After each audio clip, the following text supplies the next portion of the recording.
Hello everyone, welcome to class. My name is Aunt Lara. As you already know, if you are a new subscriber, thank you for subscribing to my channel.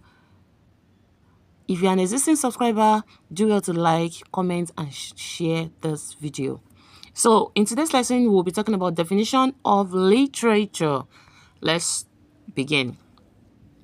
So let's start with the general introduction to literature. The term literature is often difficult to define because it could mean different things to different people.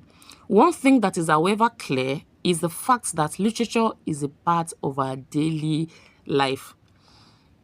There are different definitions of literature. Your own definition might be different from your friend's definition of literature because the angle from which you are seeing literature might not be the same angle from which your friend is seeing literature. Okay, but one thing that is clear is that it is part of our daily life. You going to church, going to mosque, you eating, going to school, everything that you do is centered around what? Literature. Let's go to the Webster definition of literature. The Webster Reference Dictionary defines literature as written works such as poems, plays, and novels that are considered to be very good and to have lasting importance. The 11th edition Encyclopedia Britannica classifies literature as the best expression of the best thoughts reduced to writing. Mayhead 1965 says that literature revitalizes language, it makes for enjoyment, it tells us things we could not otherwise have known about humanity of which we form a part. Now, this is very, very deep. You know that everybody, we all have different definitions of literature, but you see this Mayhead it's so profound in the sense that it of course it revitalizes language, like it helps you to it helps awaken the language. Okay, then it makes for enjoyment, like literature is an avenue for you to forget about your sorrows and things that you're going through presently, and then just enjoy yourself. Okay, and the profound one is that it tells you things you could not otherwise have known about humanity in which we form a part, because the heart of man is deceitful above all things and desperately wicked. Who can know it? Okay, now you're part of this, you're part of the society, and you feel because you are a good person, you feel that every other person should be good as you. No, life doesn't work that way. Literature will expose the ills or the in-depth thoughts of man and how inhuman human beings can be. And then you wonder, like, oh, okay, my neighbor, I would never have guessed. I would never have known that she's capable of doing this. I would never have known that this particular chairman, this particular local government chairman, because you feel that everybody is like you. No, literature would tell you, okay, things that you would not ordinarily have known. Robberies go on every day. Kidnapping goes on every day around us. Because that never come to us doesn't mean that it doesn't happen. And so literature owes it a duty to let us know about all of these happenings.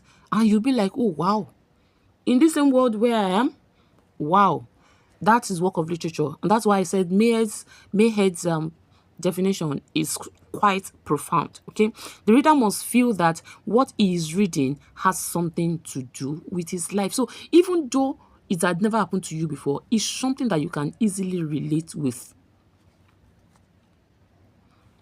Now let's go to Fafunwa's definition. In the words of A.B. Fafunwa, literature, after all, is life, for it deals with men in every conceivable relation with others, its joys and woes, its tragedies and comedies, its fear and hope. It tells you everything about man.